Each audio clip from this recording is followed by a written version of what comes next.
Jules, tu nous accueilles dans ton atelier de Montreuil.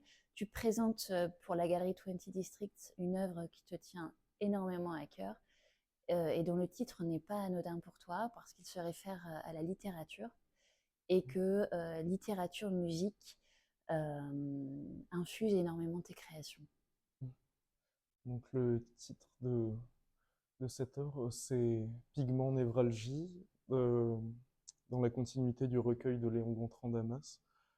Et c'est une œuvre poétique de la négritude qui me tient particulièrement à cœur parce qu'elle cristallise beaucoup d'innovations stylistiques et aussi les héritages du jazz. Enfin, c'est un poète qui se disait fils du rythme et moi, je me sens dans la continuité de son travail d'écriture.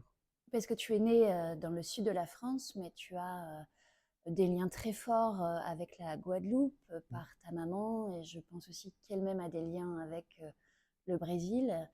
Euh, comment ces héritages, ces identités ont un impact sur ta création artistique? Mais c'est des cultures qui sont très importantes pour moi et qui je pense, sont omniprésentes, mais sous plusieurs formes. Parce qu'il y a des auteurs comme Gerty Damburi, par exemple, qui sont vraiment des figures tutélaires pour moi, et notamment dans ce qu'elles disent de la décolonisation des arts, dans les formes d'expression euh, aux Antilles. Et c'est vrai qu'à partir de ça, j'essaie de me réapproprier cette identité qui m'appartient aussi sous différentes formes. Et je pense que dans cette création, notamment, il y a toute cette présence, toute cette pluralité des gestes, cette instinctivité qui fait pour moi autant référence au jazz qu'à des musiques plus traditionnelles comme le bélé.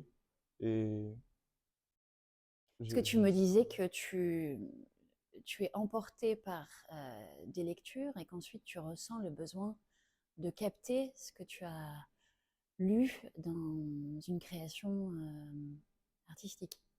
Oui, mais je pense que le temps de la création, il se fait toujours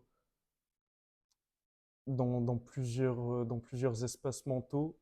Donc souvent, je vais partir d'une musique, je vais souvent travailler avec de la musique, et souvent en lisant des œuvres littéraires, et c'est à partir de ça que je vais réussir à me mettre dans un état d'hypervigilance qui me permettra de, de créer des objets.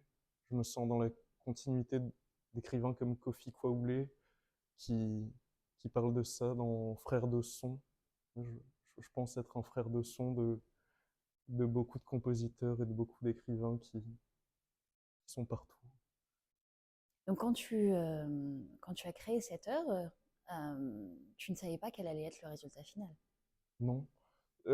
Cette œuvre, elle s'est faite en plusieurs temps parce que le, le, le support me paraissait très mystérieux.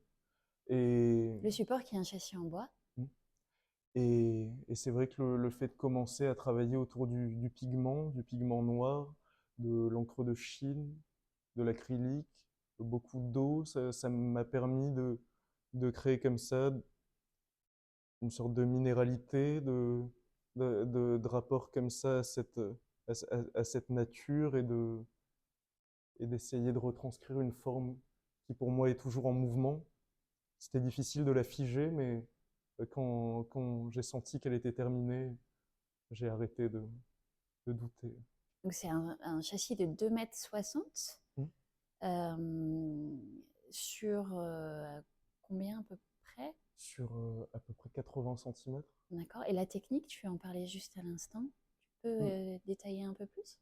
Mais la technique, c'était un travail au pinceau, toujours, avec différentes tailles de pinceaux, mais j'ai commencé par mettre beaucoup d'eau qui a permis de diluer l'acrylique, et après je suis revenu, comme dans certains détails ici, avec de l'encre de Chine, et ça a permis de créer des réactions picturales, et de créer comme ça différentes textures.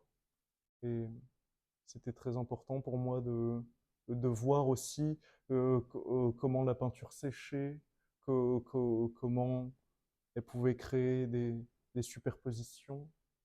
Et ça s'est vraiment fait dans une recherche continue.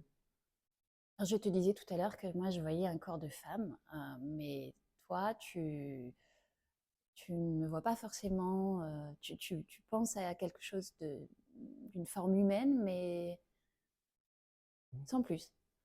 Mais dans mon esprit, c'était davantage un flux, une sorte de brume. Je voulais vraiment qu'on sente la question du mouvement, mais c'est vrai que le format est, peut tout à fait suggérer la présence humaine. Enfin, moi, c'est vrai que quand cette œuvre a pris forme aux côtés d'autres objets, elle se présentait comme ça, comme une entité qui englobait un peu tout le reste à la manière d'une figure réconfortante, d'une entité. Merci beaucoup, Jules. Jules Carlito, puisque Carlito fait référence à tes origines brésiliennes aussi. Mm. Et je pense que tu tiens à ce double prénom. Merci beaucoup. Merci à vous.